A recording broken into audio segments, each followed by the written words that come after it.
Hello प्यारे बच्चों, आज आपकी जो पोएम है नोजेस, इसके हम करने वाले हैं क्वेश्चन आंसर्स और सारी की सारी एक्सरसाइजेस। इससे पहले मैंने वीडियो में आपको नोजेस पोएम जो उसकी एक्सप्लेनेशन बता दी थी। अगर आपने नहीं वो देखी है तो वो भी जाकर देख लेना। और आज हम करेंगे सभी exercises, new words, question answers, every exercise. ठीक है, तो चलिए स्टार्ट करते हैं न्यू वर्ड से। मैंने वैसे आपको सारे वर्ड्स जो है ये जब आपको पोएम एक्सप्लेन करी थी वो मैंने आपको बता दिया था, बट फिर भी हम क्या कर रहे हैं, क्योंकि न्यू वर्ड्स हैं इनके मैं इंग्लिश में भी मीनिंग्स, आप सबको पता है कि मैं इंग्लिश में मीनिंग्स बताती हूँ और हिंदी में भी इनके मीनिंग्स बताती हूँ। तो आपकी टीचर जैसे भी आपको बोलेंगे हिंदी में लिखने के लिए, इंग्लिश में लिखने के लिए, वैसे ही आप लिख लेना। ठीक है, तो ये 5 वर्ड्स हैं, मैंने यहाँ पर लिख लिए हैं। यहाँ से देखेंगे, फर्स्ट वर्ड है मिरर। मिरर, इसका इंग्लिश में मीनिंग है लुकिंग ग्लास। ठीक है, लुकिंग ग्लास। और इसका हिंदी में मीनिंग है दर्पण या फिर शीशा। ठीक है, अगला है फनीएस्ट। फनीएस्ट का इंग्लिश में मीनिंग होता है वेरी स्ट्रेंज और अनयूजुअल। मतलब आप ये लिख लो, वेरी स्ट्रेंज लिख दो या फिर वेरी अनयूजुअल। मतलब स्ट्रेंज और अनयूजुअल की बजाय एक वर्ड लिख लेना आप। ठीक है, दोनों लिखने बेशक लिख लेना ये स्लैश लगाकर। ये स्लैश क्या मतलब होता है कि स्ट्रेंज या फिर अनयूजुअल। ठीक है, आई होप आपको स्लैश का पता चल गया होगा, क्योंकि मैं काफ़ी बार यूज़ करती हूँ, आपको बताती हूँ। हिंदी में मीनिंग है फनीएस्ट का बहुत ही विचित्र या फिर अजीब। तो आप या तो बहुत ही विचित्र लिख दीजिए या फिर बहुत ही अजीब लिख दीजिए, एक ही बात है। ठीक है, उसके बाद है नेक्स्ट है ब्रीदिंग। ब्रीदिंग का इंग्लिश में मीनिंग है रेस्पिरेशन और हिंदी में मीनिंग है सांस। सांस लेना जैसे होता है, ब्रीद करना, उसको बोलते हैं। नेक्स्ट है स्टिकिंग। स्टिकिंग का फिक्स्ड, ठीक है, और हिंदी में चिपका हुआ। वो कहती है ना कि my nose is sticking to my face. ठीक है, कि नोज जो है वो चिपका हुआ है मेरे फेस के ऊपर, तो फिक्स्ड, चिपका हुआ हिंदी में।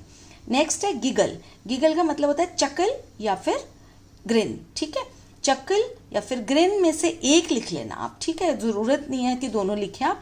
लिखना है तो बेशक दोनों लिख लेना नोटबुक में, लर्न करते वक्त बेशक आप एक ही कर लेना। ठीक है, और इसका हिंदी में मीनिंग होता है खीस हंसी, या फिर जैसे मैंने आपको तब बताया था कि खी खी करके हंसना, उसको बोलते हैं गिगल करना। ठीक है, तो चलो अब अगले एक्सरसाइज पे चलते हैं।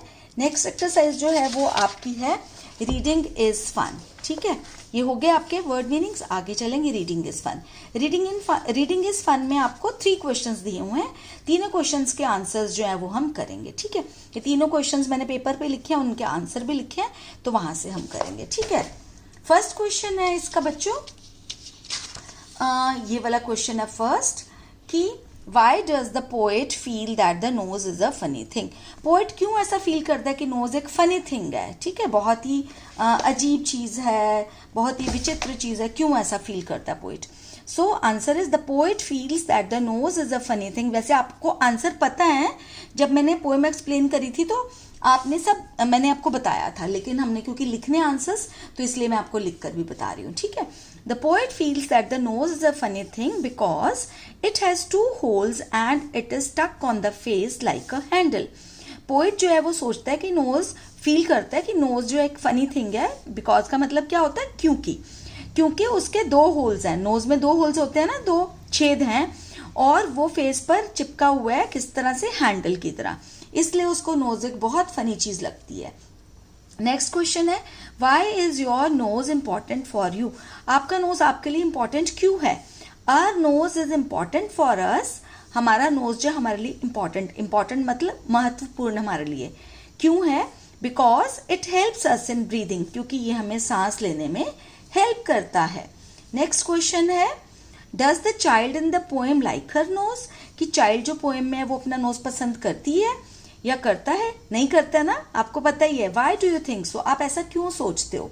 तो आंसर है know the child in the, ये आंसर। ठीक है, know the child in the poem does not like her nose.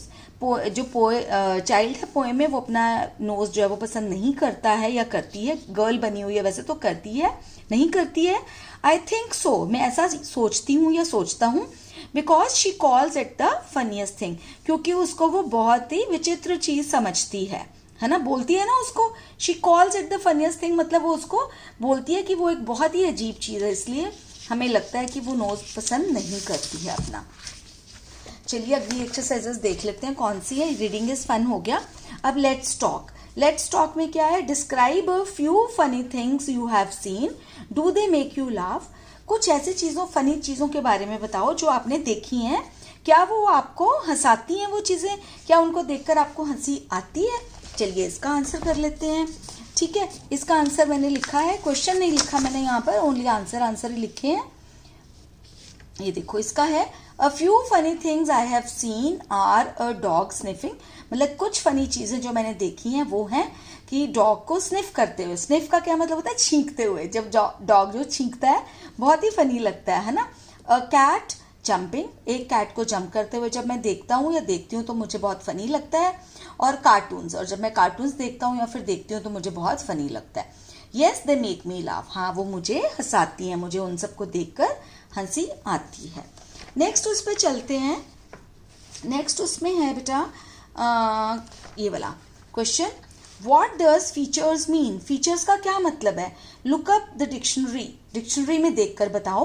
What are the different kinds of features of people we come across in the world. कौन कौन से different features हैं जो हम देखते हैं वर्ल्ड में, डिस्कस करो। ठीक है, चलो इसका आंसर देखते हैं। फीचर्स का पहले तो क्या लिखना है हमने, मीनिंग, डिक्शनरी मीनिंग लिखना है। तो फीचर्स का मतलब यहाँ पर जो है वो तो ये है, features means parts of a face, एक फेस का जो पार्ट है। फीचर्स का मतलब ये भी होता है, और एक मतलब होता है an important part of something, किसी चीज का कोई इंपॉर्टेंट पार्ट, या फिर क्वालिटीज, किसी की कुछ क्वालिटीज जो होती है उनको हम फीचर्स बोलते हैं। जैसे कि अगर मैं बताऊं, अगर हम ये कहें what are the features of Kashmir, Kashmir के फीचर्स क्या हैं, तो you can say lakes and mountains are the main features of Kashmir, कि लेक्स और माउंटेन्स जो है वो कश्मीर के मेन फीचर्स है। तो इस तरह से या फिर बोल सकते हो कि what are the features of this pressure cooker, इस प्रेशर कुकर की क्या इंपॉर्टेंट क्वालिटीज है, क्या चीज है, क्या फीचर्स हैं उसके, है ना। ठीक है, समझ में आया, क्या इंपॉर्टेंट है चीजें हैं इसमें। तो उसमें अगला हमने लिखना है, the different kinds of features of people we come across in the world. Different kinds of features of people, जो डिफरेंट काइंड्स ऑफ फीचर्स हैं लोगों के जो वर्ल्ड में वी कम अक्रॉस, जो हम देखते हैं। वी कम अक्रॉस मतलब जो हम देखते हैं। आर राउंड फेस, किसी किसी का राउंड फेस होता है, लॉन्ग फेस, ये मैंने 2 बारी लॉन्ग फेस कर दिया था इसलिए मैंने एक को काट दिया। ओवल फेस, ओवल फेस क्या होता है, जैसे अंडाकार, अंडे की शेप का फेस है ना, कईयों को यहाँ का वैसे भी होता है ना। Black eyes, brown eyes, blue eyes, curly hair, brown hair, black hair, etcetera. Etcetera मतलब फीचर्स तो बहुत सारे हैं, तो हमने कुछ लिख दिए हैं। तो एटसेट्रा का मतलब ये होता है आदि आदि, मतलब और भी ऐसे हो सकते हैं। आई होप आपको इतना समझ में आ गया बच्चों। चलो आगे चलते हैं। अगला क्या है, ये है आपका लेट्स सिंग। तो लेट्स सिंग, इसमें क्या है, इसको मैं निकाल देती हूँ ताकि कंफ्यूजन ना हो। तो लेट्स सिंग, इसमें क्या है, sing this song and march as you sing. ये वाला सॉन्ग नीचे दिया हुआ है, इसको गाओ और मार्च करो। मार्च मतलब जैसे कि मार्च करते हैं ना, left right left, left right left, वैसे मार्च करते हुए चलना है। बोलना नहीं है left right right left, but उस वैसे हाथ हिलाने हैं। When you come to ginger, ये जिंजर एक डॉग है तो इसका नाम जिंजर है। तो जब आप जिंजर के पास पहुंचोगे, take 2 steps back, 2 steps back ले लो, ऐसे ऐसे ऐसे चलना है। फिर जैसे जिंजर के पास पहुंचोगे 2 स्टेप्स बैक लेना है एंड से 2 3, और क्या बोलना है आपने, 2 3, फिर दोबारा से आपने स्टार्ट कर देना ये वाला सॉन्ग। तो मैं ये कहूंगी कि ये वाली एक्टिविटी बहुत इंटरेस्टिंग है। अगर आप एक टीचर हो या सुन रहे हो तो आप क्लास में ये वाली एक्टिविटी जरूर करवाएं बच्चों को। गार्डन में ले जाकर या फिर प्लेग्राउंड में ले जाकर जो है इकट्ठे करा सकते हो बच्चों को, है ना। ठीक है, और एक जिंजर जो है एक टॉय रख दीजिए वहां पर, है ना, डॉग का टॉय, तो वहां पर आप करवा सकते हैं। और अगर आप एक पेरेंट है तो घर में ये बच्चे को जरूर करवाएं, क्योंकि बहुत ही इंटरेस्टिंग एक्टिविटी है। और बच्चा ना पढ़ाई में तभी इंटरेस्ट लेता है अगर उसको इंटरेस्टिंग कुछ आता है उसमें नजर। तो चलिए देखते हैं कौन सा सॉन्ग है। There was a girl so tall and thin and fair, her hair was the delicate shade of ginger. कि वहां पर एक लड़की थी, टॉल थी, लंबी थी, थिन पतली थी, फेयर मतलब गोरी थी। हर हेयर, उसके जो बाल हैं वो कैसे थे, डेलिकेट शेड ऑफ जिंजर, ये जिंजर का जो शेड है ना, लाइट ब्राउन, ऐसे उसके बाल थे। तो ये करना है आपने, यहाँ तक पहुंचना है, फिर 2 स्टेप्स बैक लेकर बोला 2 3, और फिर उसके बाद फिर से स्टार्ट करना है। तो 4-5 बार ये करवाइए, बच्चे बहुत लाइक करेंगे। और पेरेंट टीचर्स मतलब दोनों ही करवा सकते हैं, पेरेंट्स घर में और टीचर्स जो स्कूल में जरूर करवाएं। नेक्स्ट है फन टाइम में देखिए क्या है, सिट इन ग्रुप्स में बैठ जाइए, look at your friends face, अपने फ्रेंड के फेस को देखो, and describe what you see, और डिस्क्राइब करो। Use words like long, round, oval, slanted, sharp, flat to help you. You can use other words too. अपने friend के लिए जो है ना यूज करो कुछ सेंटेंसेस, बताइए कि उसके कैसे फीचर्स हैं। मैंने आपको ये लिखकर दे दिए हैं 3 सेंटेंसेस, आप इस तरह के और भी बना सकते हैं, ठीक है। जैसे कि फर्स्ट मैंने लिखा है, my friend has an Oval shape. मेरी फ्रेंड का जो है वो ओवल शेप है। ओवल मैंने बताया ना, अंडाकार, अंडे की, एग की शेप का है। शी और ही, अगर आपकी फ्रेंड गर्ल है तो शी लिखेंगे, अगर बॉय है तो ही। शी हैज़ ब्राउन आइज, उसकी ब्राउन आइज हैं। या फिर अगेन शी और ही, क्यों लिखा है मैंने स्लैश लगाकर आपको बता दिया हुआ है बहुत बारी कि स्लैश का मतलब होता है और, मतलब ए दोनों में से एक चीज, ठीक है। गर्ल है तो शी लिखेंगे, she has a sharp nose. Boy है तो लिखेंगे he has a sharp nose, कि उसका नोज जो है बहुत तीखा है, तीखा नोज है उसका, ठीक है। आई होप आपको समझ आया, कितना अच्छा ना। फन टाइम, एक दूसरे को देखकर बोलो ये सेंटेंसेस। वो ये भी मैं चाहूंगी, अगर आप टीचर्स हैं तो स्कूल में जरूर कराएं, पेरेंट्स हैं तो प्लीज घर में कराएं। कुछ भी ऐसे एक्टिविटी, कुछ भी ऐसे सिचुएशन को ना आप इमेजिन कर सकते हो और कर सकते हो। What is your favourite fruit, next activity है, डिस्क्राइब इट इन 5 सेंटेंसेस। और आपका फेवरेट फ्रूट कौन सा है उसको 5 सेंटेंसेस में डिस्क्राइब करिए। मैंने यहाँ पर एक ही लिखा है क्योंकि आगे जो है ना इन्होंने 4 बुक में बने हुए हैं ऐसे 5, ये तो मैंने यहाँ पर लिख दिया है, ठीक है। तो आप क्या कर सकते हो, ये वाले सारे के सारे सेंटेंसेस उठाकर एक पैराग्राफ के रूप में लिख देना, my favourite fruit is Apple. उसके बाद जो मैंने 5 सेंटेंसेस वहाँ लिखे हैं वो भी इसके आगे आगे लिख देना, या नोटबुक में लिख लेना, तो आपका एक तरह से माय फेवरेट फ्रूट का एक पैराग्राफ बन जाएगा, ठीक है। या फिर अगर आपने नंबर्स में लिखना है तो आपके पास 6 लाइन्स बन जाएंगी माय फेवरेट फ्रूट के ऊपर, ठीक है। तो फर्स्ट है my favourite fruit is Apple, Apple मेरा फेवरेट फ्रूट है। अगर आपको कोई और लिखना है तो आप कोई और भी लिख सकते हो। नेक्स्ट है how does it smell, it smells sweet. जब आपने पैराग्राफ लिखना है ना तो आपने क्वेश्चंस नहीं लिखने हैं, आपने सिर्फ ये लिखने हैं जो मैंने ब्लैक में लिखा है, ठीक है। हाउ डज इट लुक, कैसा लगता है वो, it looks red in colour. Next how does it feel, कैसा लगता है जब उसको पकड़ते हैं, इट फील्स हार्ड, ठीक है। नेक्स्ट है when you bite it what sound does it make, जब आप इसको बाइट करते हो तो कैसी साउंड आती है। जब एप्पल को बाइट करते हो तो क्रंची साउंड आती है ना, क्रंच क्रंच क्रंच की। व्हेन आई बाइट इट, जब मैं इसको बाइट करता हूँ या करती हूँ, it makes a crunchy sound, तो वो एक क्रंची साउंड करता है। How does it taste, it taste sweet, है ना, वो कैसा टेस्ट करता है, स्वीट, मीठा होता है ना एप्पल, ठीक है। चलो आगे चलते हैं। अगली वाली एक्सरसाइज बहुत ही इंपॉर्टेंट है, और मैं आपको बताऊं कि अगर आपके घर में कोई भी अगर बीमार है, उसको कोई भी अगर दिक्कत है तो उसको ये वाली एक्सरसाइज करने के लिए बोलिए। ये वाली एक्सरसाइज से बहुत ज़्यादा आराम मिलेगा उनको और बहुत अच्छा फील करेंगे, और फिर आपको थैंक्स भी बोलेंगे। अब ब्रीदिंग एक्सरसाइज, ये एक्सरसाइज जैसे कर रहे हैं ना, इसको हिंदी में बोलते हैं अनुलोम विलोम, ठीक है। तो आगे देखते हैं कि कैसे करना है। Close your right nostril with your right thumb, अपना जो राइट नॉस्ट्रिल है ना, ये वाला मतलब ये होल जो है उसको अपने राइट थंब से उसको बंद कर लो। Inhale slowly through your left nostril till your lungs are filled with air, और अपने लेफ्ट नॉस्ट्रिल से फिर यहाँ से अंदर सांस लो, ठीक है, जब तक कि आपकी लंग्स में पूरी एयर बाहर नहीं जाती, लंबी सांस लो, ठीक है। Now close your left nostril, और फिर उसके बाद अपनी लेफ्ट नॉस्ट्रिल को बंद कर दो। कैसे, with your second and third fingers, क्योंकि एक फिंगर से आपने राइट को बंद किया, अब क्या करो, सेकेंड और थर्ड फिंगर से अपने लेफ्ट नॉस्ट्रिल को बंद कर दो, और remove your finger from right nostril, और अपने राइट नॉस्ट्रिल से अब फिंगर हटा लो, एंड एक्सेल थ्रू इट, और सांस को बाहर छोड़ो। लेफ्ट से लिया, राइट से छोड़ा, ठीक है। Repeat this exercise, repeat this exercise मतलब पहले लेफ्ट से सांस ली, राइट से छोड़ी, अब राइट से सांस लो, लेफ्ट से छोड़ो, फिर से लेफ्ट से लो, राइट से छोड़ो, इस तरह से रिपीट करो। स्लोली इन द बिगनिंग, शुरू में स्लोली करना है, and with practice increase your speed, और फिर धीरे धीरे इंक्रीज करो स्पीड को। मैं आपको सच में बता रही हूँ, अगर आपके घर में कोई बीमार है, किसी भी तरह की कोई प्रॉब्लम है, अनुलोम विलोम बहुत ज़्यादा हेल्प करता है ठीक होने में। तो आप मुझे बताना कि आपने ये सब किया या नहीं किया, ठीक है। चलो नेक्स्ट करते हैं, लेट्स राइट। अब इसमें क्या करना है, इसमें है do you know a fish breathes from it gills. आपको पता है कि जो फिश है वो अपने गिल्स से ब्रीथ करती है, ठीक है। उसके जो गिल्स होते हैं ना, उनसे वो सांस लेती है। Write 2 sentences about other animals which can breathe under water. अब 2 एनिमल्स के बारे में बताओ जो कि मतलब कुछ भी और चीजें बताओ जो अंडर वाटर ब्रीथ करते हैं, जो पानी के नीचे ब्रीथ करते हैं। उनमें से 2 हैं, जैसे मैं बता रही हूँ, क्रैब्स भी हैं, लॉबस्टर्स भी हैं। तो बता रही हूँ, crabs are covered with a thick shell. जो क्रैब्स हैं उनके ऊपर एक थिक शेल होती है, थिक कवरिंग होती है, ठीक है। Lobsters can grow up to 4 feet long, और जो लॉबस्टर्स हैं वो 4 फीट लंबे हो सकते हैं, इतना ग्रो कर लेते हैं वो, ठीक है। तो ये मैंने क्रैब्स और लॉबस्टर्स के बारे में बता दी, क्योंकि ये भी अंडर वाटर ही ब्रीथ करते हैं, ठीक है।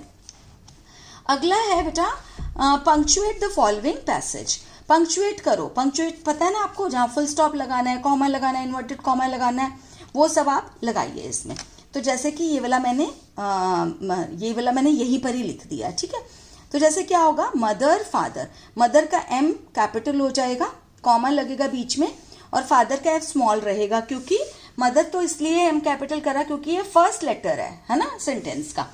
फिर बीच में कॉमा लगा क्योंकि मदर फादर, और मदर ये किसने, नीलम सेड, ये नीलम बोल रही है। पहले इसको एक बार रीड कर लेना तो आपको फिर समझ में आ जाएगा कि क्यों हमने ऐसा किया। मदर फादर, मैं आपको इस तरह की और भी करवाऊंगी, बट अभी क्योंकि आपकी एक्सरसाइज में है तो मैंने सोचा कि आपको एक बारी करवा देती हूँ, और फिर एक्सरसाइज आपको और प्रैक्टिस जो मैं बाद में करवाती ही रहूंगी, ठीक है। मदर फादर, मदर और फादर को क्या करना है, डबल इन्वर्टेड कॉमास में क्लोज करना है, क्योंकि जब कोई बोल रहा होता है तो उसको हम डबल इन्वर्टेड कॉमास में क्लोज करते हैं। सिंगल इन्वर्टेड कॉमा में भी करते हैं, वो भी बताऊंगी मैं कि कब करते हैं, ठीक है। नीलम सेड, अब नीलम का N स्मॉल है तो नीलम का N कैपिटल किया, क्यों, क्योंकि नाम जो है उसका फर्स्ट वर्ड हमेशा ही कैपिटल आता है, ठीक है। नीलम सेड, फिर से कॉमा आएगा, फिर से वो बोल रही है नीलम, तो इसलिए फिर से इन्वर्टेड कॉमा शुरू हो जाएगा। आई हैव गॉट, अब आई का आई ये कैपिटल होगा। आई हमेशा जब भी कहीं भी आएगा बीच में, ऐसे कभी नहीं होता, कभी स्मॉल आई होता ही नहीं है, ठीक है। जब भी आपने आई लिखना है तो कैपिटल ही लिखना है। आई have got a fire engine, और फिर एक्सक्लेमेशन साइन है, ठीक है। एक्सक्लेमेशन साइन क्यों है यहाँ पर, क्योंकि वो बहुत ज्यादा एक्साइटेड होके बोल रही है, ठीक है। आई have got a fire engine, I have got a fire engine, फिर से एक्सक्लेमेटरी साइन, एक्सक्लेमेशन का साइन बोलते हैं इसको, या फिर एक्सक्लेमेटरी साइन, ठीक है। और फिर उसके बाद फिर से इन्वर्टेड कॉमा क्लोज, ठीक है। फिर उसके बाद ये उसकी मम्मा बोल रही है, तो इसलिए दोबारा से इन्वर्टेड कॉमा शुरू हुए हैं, इन्वर्टेड कॉमा शुरू। व्हाट्स दिस, क्वेश्चन मार्क, कि ये क्या है, व्हाट्स दिस, फिर से व्हाट्स दिस, ठीक है। व्हाट्स दिस, व्हाट्स दिस, तो क्वेश्चन मार्क, फिर से व्हाट्स दिस, फिर उसके बाद क्वेश्चन मार्क फिर से और inverted comma close. Called mother, mother ने बुलाया, कॉमा लगाना है फिर से। Somewhat confused by the noise, full stop. I have got, ठीक है। आई हैव गॉट, अब क्या है, नीलम बोल रही है फिर से, तो इसलिए फिर से इन्वर्टेड कॉमा स्टार्ट करेंगे, डबल इन्वर्टेड कॉमा शुरू करेंगे। आई हैव गॉट, ये मैंने ऊपर लिखा क्योंकि यहाँ जगह नहीं थी, अ fire engine comma mother. I have got a fire engine mother, engine के बाद उसने पॉज दिया ना, तो इसलिए क्या हुआ, कॉमा लगा दिया। आई have got a fire engine comma mother, full stop. Come and see it, आओ और इसे देखो, ठीक है। तो क्योंकि ये अलग लाइन है तो इसलिए कम का C capital, and see it, full stop, inverted commas close, क्योंकि उसने अब बोलना बंद किया है ना। I have got a fire engine mother, come and see it, और फिर इन्वर्टेड कॉमा क्लोज, क्योंकि नीलम की जो स्पीच है, नीलम ने जो बोला, अब यहाँ पर खत्म हुआ। आई होप आपको समझ में आ गया। कुछ कंफ्यूजन होगी तो बताना जरूर, ठीक है। चलो आगे करते हैं। नेक्स्ट एक्सरसाइज जो है ये भी काफी इंटरेस्टिंग है। ये मैंने जैसे करी है आप इसी तरह से कर लीजिए, या डिफरेंट तरह से भी कर सकते हैं। कैसे डिफरेंट कर सकते हैं अभी आपको बताऊंगी, ठीक है। Using a red pencil choose and circle the things whose smell you like. नीचे बहुत सारी चीजें दी हुई हैं, ठीक है। तो उन्होंने बोला कि रेड पेंसिल यूज करो और उन चीजों को सर्कल कर दो जो आपको अच्छी लगती है, जिनकी स्मेल, ठीक है। रेड से करना है उनको। Now with a blue pencil circle the things whose smell you do not like. और फिर ब्लू पेंसिल लो और सर्कल कर लो उन चीजों को जिनकी स्मेल आपको अच्छी नहीं लगती। मेक 5 सेंटेंसेस लाइक दिस, और इस तरह से 5 सेंटेंसेस बनाओ, ठीक है। तो 5 सेंटेंसेस कैसे बनाने हैं, आई लाइक या फिर I do not like the smell of किसी चीज का because it reminds me of, ठीक है। ये भी बनाएंगे हम। पर ये देखो मैंने रेड से कर दिया है सर्कल जो मुझे चीजें अच्छी लगती है। जैसे आप डिफरेंट भी कर सकते हो, कुछ अलग भी कर सकते हो, बट मुझे जो नहीं अच्छी लगती वो ब्लू से करी है, जो अच्छी लगती है रेड से। जैसे कि उन्होंने बोला था। जैसे पेट्रोल की नहीं अच्छी लगती मुझे, शैम्पू की नहीं अच्छी लगती, रॉटन फ्रूट, रॉटन फ्रूट मतलब जो सड़ा गला फल होता है वो। डर्टी शूज मतलब गंदे शूज की नहीं अच्छी लगती, गार्बेज मतलब कूड़ा, कूड़ा जो होता है उसकी नहीं मुझे अच्छी लगती स्मेल। बाकी सबकी स्मेल जो है मुझे अच्छी लगती है। किस किस की अच्छी लगती है? रोज, सेंट, चॉकलेट, चिप्स, चंपा, चंपा भी फ्लावर का नाम है, सोप, अगरबत्ती, मैरीगोल्ड, मैरीगोल्ड भी फ्लावर्स होते हैं, ठीक है। पेंट की स्मेल अच्छी लगती है, कॉफी की और इलायची की। चलिए सेंटेंसेस बनाते हैं। मैंने सेंटेंसेस वैसे ना यहाँ भी लिख दिए थे, फिर मुझे लगा कि आपको पढ़ने में दिक्कत ना हो, तो इसलिए फिर मैंने क्या किया, मैंने पेपर पे भी लिख लिया, ठीक है। तो पेपर पे दिखाती हूँ आपको, क्योंकि वो हो सकता है कि आपको दिक्कत आए, छोटे छोटे मेरे को लिखना पड़ा था ना, क्योंकि बुक में इतनी ही जगह होती है। तो चलिए, आई लाइक द स्मेल ऑफ, आप डिफरेंट भी लिख सकते हो, मैंने जैसे लिखा है वैसे भी लिख सकते हो। I like the smell of scent because it reminds me of flowers. मुझे सेंट की स्मेल अच्छी लगती है क्योंकि वो मुझे फ्लावर्स के बारे में रिमाइंड मतलब मुझे याद दिलाती है, क्योंकि मुझे वो फ्लावर्स की याद दिलाता है। क्या? सेंट, ठीक है ना, परफ्यूम मतलब जो होता है। Next, I like the smell of रोज। मुझे रोज की स्मेल अच्छी लगती है, रोज मतलब फ्लावर की। Because it reminds me of my soap, क्योंकि मुझे उससे अपने सोप की याद आती है। सोप मतलब मेरा सोप जो है वो रोज वाला सोप है, तो इसलिए मुझे रोज की स्मेल अच्छी लगती है, बिकॉज मुझे लगता है कि मुझे सोप की याद आती है, मुझे अपने सोप की। Next, I like the smell of marigold. Marigold flower आपको पता है ना कौन से होते हैं? येलो वाले फ्लावर्स होते हैं। Because it reminds me of a temple, क्योंकि आपने ज्यादातर देखा होगा कि जब टेम्पल में, गुरुद्वारा में जब सजावट होती है, बहुत सारे फूल लगते हैं, तो मैरीगोल्ड फ्लावर्स यूज होते हैं। और आपने मंदिरों के बाहर भी देखा होगा कि मैरीगोल्ड फ्लावर्स के हार पड़े होते हैं बहुत सारे, है ना, गेंदे के फूल जो होते हैं। तो वो वाले जो है मुझे टेम्पल की याद आती है उनको देखकर। स्मेल जो है उनको, जब मुझे स्मेल आती है मैरीगोल्ड की, तो इसलिए मैं लाइक करती हूँ उसको। I do not like the smell of garbage. मुझे कूड़े की स्मेल बिल्कुल अच्छी नहीं लगती है। Because it reminds me of stagnant water, क्योंकि मुझे वो खड़ा हुआ पानी, जब खड़ा हुआ पानी होता है उसमें स्मेल आती है ना, तो उसकी स्मेल मुझे खड़े हुए पानी की स्मेल, जैसे काई वाले पानी की स्मेल मुझे आती है उसमें। स्मेल नहीं आती, मतलब मुझे उसकी याद आती है, मुझे रिमाइंड होता है मुझे उसके बारे में। I do not like the smell of रॉटन fruit. मुझे सड़ा गला फ्रूट पसंद नहीं है, उसकी स्मेल पसंद नहीं है। Because it reminds me of garbage, क्योंकि उससे मुझे कूड़े की याद आती है, ठीक है। आई होप समझ में आ गया आपको। चलो, अब लास्ट एक्सरसाइज रह गई है इसकी पोएम की, वो भी कर लेते हैं। अब देखो, लेट्स सिंग, चलो गाते हैं। ये एक पोएम है, what is it. What is it मतलब ये क्या है, देखते हैं। Tall ears, twinkly nose, tiny tail and hop he goes. What is he, can you guess? I feed him carrots and watercress. His ears are long, his tail is small, and he doesn't make any noise at all. Tall ears, twinkly nose, tiny tail, hop he goes, and hop he goes. तो कौन है, आपको पता है ये कौन है? Rabbit है ना, हॉप ही गोज। कैरेट्स खाता है, वाटरक्रेस खाता है। वाटरक्रेस क्या होता है? एक तरह की सब्जी होती है। अब हमने करना क्या है, इसको ना गाना। अगर आप टीचर हो तो प्लीज स्कूल में बच्चों को जरूर ये वाली पोएम जो है उनसे गवाना, आप भी उनके साथ गाना, बहुत अच्छा लगेगा, बच्चे इंजॉय करेंगे। और बच्चे हमेशा इंजॉय करते हैं जब ऐसी कोई चीज क्लास में होती है, तो इससे क्या होता है, उनका पढ़ाई में और भी मन लगता है। राइट 3, अब क्वेश्चन क्या है इसका, right 3 pairs of words that rhyme with each other. अब पोएम में से, अब आपने देखा होगा मैंने कुछ अंडरलाइन किया था, वो इसीलिए किया था क्योंकि मुझे राइमिंग वर्ड्स निकालने थे। तो 3 पेयर्स का क्या मतलब, 1 पेयर का मतलब 2। जैसे हम बोलते हैं ना, अ पेयर ऑफ शूज, तो अ पेयर ऑफ शूज का मतलब क्या होता है, शूज का जोड़ा, मतलब 2। तो 3 पेयर्स निकालने हैं इस तरह से हमें, जो एक दूसरे के साथ राइम करते हो। आई होप आपको अभी तक पता होगा राइमिंग वर्ड्स, तो मैंने भी काफी बारी कराया आपको, ठीक है। सबसे पहली बात तो आपको ये बता दूं कि जब भी राइमिंग वर्ड्स आपने किसी भी पोएम से निकालने हैं, तो हर लाइन के एंड वाला वर्ड देखना है। कहीं अंदर से मत देखना कभी कि अंदर से भी देखने लग जाओ, नहीं, सिर्फ एंड वाला वर्ड होता है ना जो हर लाइन का, वो देखना, तो उसमें से निकालना है। तो ये देखिए, एक तो निकला नोज गोज, फिर गैस, वाटरक्रेस। वाटरक्रेस क्या होता है, एक तरह की सब्जी होती है, ठीक है। स्मॉल एंड ऑल, ठीक है। अब यहां पर इस तरह से जगह छोड़ी हुई थी, तो मैंने इस तरह से लिख दिया, nose goes, gas, watercress, small, all. लेकिन अगर आपको एग्जाम में आता है ना बच्चों, तो आपने क्या करना है, इस तरह से लिखते हैं राइमिंग वर्ड्स को। नोज हाइफन डाला, गोज, नेक्स्ट लाइन में gas, watercress, small, all, 3 pairs बोलेंगे, तो ऐसे लिख देना 1 2 3।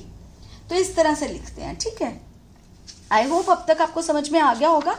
तो चलिए, हो गई अब ये आपकी पोएम जो है, इसके सारी की सारी एक्सरसाइजेस हमने कर लिया। आई होप आपको पसंद आई होंगी, आपके लिए यूजफुल रही होंगी ये वाली एक्सरसाइजेस। अगर आपका आंसर येस में है तो लाइक के बटन को प्रेस करना और साथ ही मेरे चैनल को सब्सक्राइब भी कर लेना, क्योंकि इसी तरह की वीडियोस मैं लेके आती रहती हूँ, जिससे आपकी नॉलेज भी बढ़े और आपका कॉन्फिडेंस भी। शेयर भी कर लेना बच्चों उन फ्रेंड्स के साथ जो लगता है इससे बेनिफिटेड हो पाएंगे। आप सबको पता है विद्या हमेशा बांटने से बढ़ती है। जितनी विद्या बांटोगे दूसरों के साथ, उतनी विद्या आपको और ज़्यादा आएगी। तो चलिए करते हैं अब गुड बाय। जल्दी ही मिलूंगी एक नई वीडियो के साथ। तब तक के लिए टेक केयर ऑफ योरसेल्व्स।